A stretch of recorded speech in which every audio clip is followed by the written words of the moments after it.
Hello students, मैं हूं मनीष, आपका इंस्ट्रक्टर। और आज हम लोग देखेंगे सॉलिड वर्क स्केच में linear circular sketch pattern, move, copy, rotate, scale और स्ट्रेच। तो चलिए स्टार्ट करते हैं। सॉलिड वर्क के स्केच मॉड्यूल के अंदर हम लोगों ने लास्ट वीडियो में पढ़ा था मिरर। आज हम लोग देखेंगे लीनियर स्केच पैटर्न। तो लीनियर स्केच पैटर्न के लिए हमें करना क्या होगा, एक ऑब्जेक्ट क्रिएट करके रखना होगा। एक रेक्टेंगल क्रिएट कर लिया, इस रेक्टेंगल को हम पैटर्न करेंगे। सबसे पहले हमें क्या करना है, लीनियर स्केच पैटर्न में जाना है और लीनियर स्केच पैटर्न के अंदर लीनियर स्केच पैटर्न में हम सबसे पहले अपने ऑब्जेक्ट को सेलेक्ट करेंगे, एंटिटी टू पैटर्न। तो हमारे जो भी ऑब्जेक्ट हैं जिसको हम पैटर्न करना चाहते हैं उनको हम सेलेक्ट कर लेंगे। सेलेक्ट करने के बाद आप यहाँ देख रहे हैं डायरेक्शन वन में एक्स एक्सिस। इसका मतलब ये है कि जो भी हम यहाँ पे चेंजेस करेंगे वो एक्स एक्सिस के अंदर होगा। डिस्टेंस 1, इट मीन्स कि अगर यहाँ पे दो ऑब्जेक्ट बनते हैं तो दोनों ऑब्जेक्ट के बीच की डिस्टेंस कितनी होनी चाहिए। लेट्स सी, हमने 30 mm टाइप कर दिया। यहाँ से आप इसमें नंबर ऑफ ऑब्जेक्ट दे सकते हैं एक्स एक्सिस में। सबसे पहले आपको यहाँ क्लिक करना होगा और फिर इसकी वैल्यू देनी होगी। जैसा कि हमने 5 दिया तो यहाँ 5 ऑब्जेक्ट्स आ जाएंगे, 1 2 3 4 एंड 5।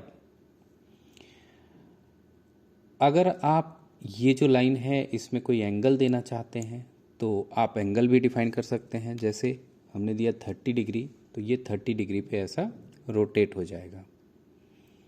फिलहाल हम इसको 0 रखते हैं, हमने इसको 0 करा। अब आते हैं डायरेक्शन 2 की तरफ। डायरेक्शन 2 में वाई एक्सिस है और वाई एक्सिस में हम क्या देख रहे हैं कि एक ही ऑब्जेक्ट है। मतलब ये पूरी जो 5 ऑब्जेक्ट हैं, ये पूरी की पूरी जो ये रो है, इस रो को ये 1 कंसिडर कर रहे हैं। अगर हमने 3 लिया तो 3 में क्या होगा कि ऐसे 3 रो क्रिएट होंगे और द डिस्टेंस बिटवीन 2 रो आपको यहाँ से टाइप करनी होगी। ये भी हमने 30 लिया तो 30 की डिस्टेंस पे ये आप देख सकते हैं यहाँ पे रो क्रिएट हो चुका है। अब इसके अंदर भी एंगल का ऑप्शन गिवन है, आप यहाँ से एंगल को चेंज कर सकते हैं और फिर आप यहाँ से इसको ओके कर दीजिए। ओके करते ही आप देखेंगे कि यहाँ पे लीनियर स्केच पैटर्न हो चुका है। ठीक है, अब हम देखेंगे सर्कुलर स्केच पैटर्न। तो सर्कुलर स्केच पैटर्न के लिए हमारे पास ऑब्जेक्ट होने चाहिए और एक रेफरेंस होनी चाहिए जिसके रिस्पेक्ट में हम उसे पैटर्न करेंगे, सर्कुलरली पैटर्न करेंगे। तो यहाँ पे हमने क्या किया, ये एक सर्कल बनाया और इसी सर्कल को हम ये बड़े वाले सर्कल के अबाउट सर्कुलर स्केच पैटर्न में अरेंज करेंगे। तो अभी हमें करना क्या है, सिंपली यहाँ जाना है, सर्कुलर स्केच पैटर्न पे क्लिक करना है। जैसा कि आप यहाँ देख रहे हैं पैरामीटर में सबसे पहले सेंटर पॉइंट के लिए यहाँ पे ऑप्शन मिलता है। सेंटर पॉइंट चूँकि इन्होंने पहले से ही सेलेक्ट कर लिया है, अगर ये पॉइंट सेलेक्ट नहीं करते तो आपको यहाँ आकर के क्लिक करना होता। फिर आप इसके बाद नीचे की तरफ जाते, यहाँ पे इक्वल स्पेसिंग ले लिया आपने, चेक कर दिया। इसका मतलब ये है कि अगर यहाँ पे ऐसे 4 ऑब्जेक्ट हैं तो इनके बीच की जो एंगल होंगी वो इक्वल होंगी। नंबर ऑफ ऑब्जेक्ट आप यहाँ से चेंज कर सकते हैं। जैसे कि हमने 3 लिया, 6 लिया, तो ये 6 नंबर ऑफ ऑब्जेक्ट यहाँ पे अरेंज हो जाएंगे और बस आप यहाँ से इसको ओके कर दीजिए। ये आपका सर्कुलर स्केच पैटर्न यहाँ पे हो जाएगा। नेक्स्ट है move. If you want to move your entity, आप अपने ऑब्जेक्ट को मूव करना चाहते हैं। सपोज़ ये हमारा एक सर्कल है, इसे हम मूव करना चाहते हैं तो मूव करने के लिए सबसे पहले आप ऑब्जेक्ट को सेलेक्ट करें, फिर आप मूव एंटिटी पे क्लिक करें। क्लिक करके आप देखेंगे यहाँ पे पैरामीटर में फ्रॉम टू हमें गिवन है, फ्रॉम टू, और फिर स्टार्ट पॉइंट, मतलब एक बेस पॉइंट हमें लेना होगा। बेस पॉइंट हमने ले लिया इसका सेंटर पॉइंट, और फिर जहाँ पे हम इसे मूव करना चाहते हैं, जिस पॉइंट पे हम इसे मूव करना चाहते हैं, दैट पॉइंट पे जा कर के हम ऐसा क्लिक कर देंगे। हमारा ऑब्जेक्ट अपने ओरिजिनल पोजीशन से मूव हो जाएगा। नेक्स्ट, इसके अंदर कॉपी का ऑप्शन गिवन है। कॉपी के लिए क्या करना है, कॉपी पे क्लिक करिए, अपने ऑब्जेक्ट को आप सेलेक्ट कीजिए। सेलेक्ट करने के बाद आप यहाँ से फ्रॉम टू में बेस पॉइंट को आप सेलेक्ट कर लीजिए। बेस पॉइंट कहें या फिर आप स्टार्ट पॉइंट कहें, आप एक बेस पॉइंट ले लीजिए और फिर जहाँ इसे कॉपी करना चाहते हैं उस पॉइंट पे जाइए और क्लिक कर दीजिए, कॉपी हो जाएगा। इसके बाद है रोटेट।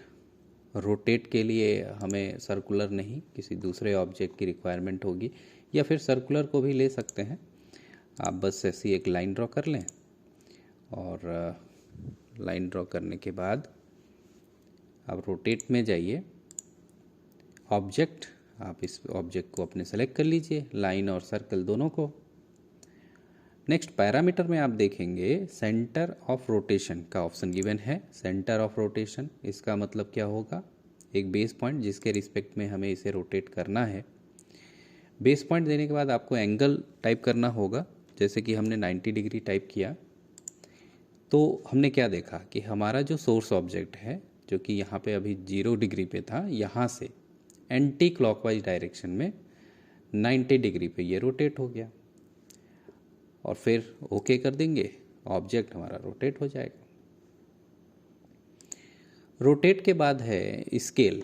स्केल का मतलब क्या हो गया, स्केल का मतलब यहाँ पे ये हुआ, जैसे कि हमारा ये ऑब्जेक्ट है, इस ऑब्जेक्ट को हम बड़ा या फिर छोटा करना चाहते हैं। एक रेशियो में, एक रिक्वायर्ड रेशियो जो हमें गिवन होगा, उसमें हमको इसे बड़ा या फिर छोटा करना है। तो हम क्या करेंगे, स्केल एंटिटी पे जाएंगे, अपने ऑब्जेक्ट को सेलेक्ट करेंगे। सेलेक्ट करने के बाद, जैसा कि हमने बाकी सारे कमांड्स में बेस पॉइंट लिया था, यहाँ भी हमें बेस पॉइंट लेना होगा। बेस पॉइंट लेकर के देखिए, यहाँ 0.5 टाइप था, तो क्या हुआ, अपने साइज का ये हाफ हो गया। अगर हम यहाँ पे 2 टाइप करें तो क्या होगा, यही ऑब्जेक्ट अपने साइज का, सपोज ये 10 है तो ये अभी 20 हो जाएगा। ठीक है, तो ये स्केल है, आप यहाँ से इसकी स्केल वैल्यू दे सकते हैं। ठीक, 1.5 कर दिया तो 1.5 टाइम ये बड़ा हो जाएगा। कॉपी कर दोगे, मतलब कॉपी का मतलब क्या हो गया, सोर्स ऑब्जेक्ट भी रहेगा यहाँ, और जिसे हम स्केल कर रहे हैं, स्केल भी क्रिएट होगा यहाँ। ठीक, कॉपी को अनचेक कर देते हैं तो सोर्स ऑब्जेक्ट हमारा नहीं रहेगा। ठीक है, तो फिलहाल हमने इसको कॉपी को चेक कर दिया एंड देन ओके। ओके करते ही आप देखोगे यहाँ पे ये स्केल हो गया। नेक्स्ट है स्ट्रेच। स्ट्रेच, ये स्ट्रेच में क्या करना है, हमें ऑब्जेक्ट को सेलेक्ट करना है। सपोज इसकी लेंथ को हम इंक्रीज करना चाहते हैं, स्ट्रेच करना चाहते हैं, ओनली लेंथ को, विड्थ को नहीं। तो इस लेंथ को हम कैसे सेलेक्ट करेंगे, ऐसा पार्शियली सेलेक्ट करेंगे, कंप्लीट विंडो में नहीं लेंगे, पार्शियली सेलेक्ट करेंगे ऐसे। पैरामीटर में हम बेस पॉइंट ले लेंगे, हमने यहाँ से बेस पॉइंट ले लिया। बेस पॉइंट लेने के बाद आप डायरेक्शन दीजिए, और जिस पॉइंट तक आप इसे स्ट्रेच करना चाहते हैं, आप यहाँ अंदर की तरफ स्ट्रेच करोगे तो छोटा हो जाएगा, बाहर की तरफ आप स्ट्रेच करोगे तो ये एनलार्ज हो जाएगा, बड़ा हो जाएगा। तो हमने बाहर की तरफ इसको क्लिक कर दिया और ये स्ट्रेच हो गया।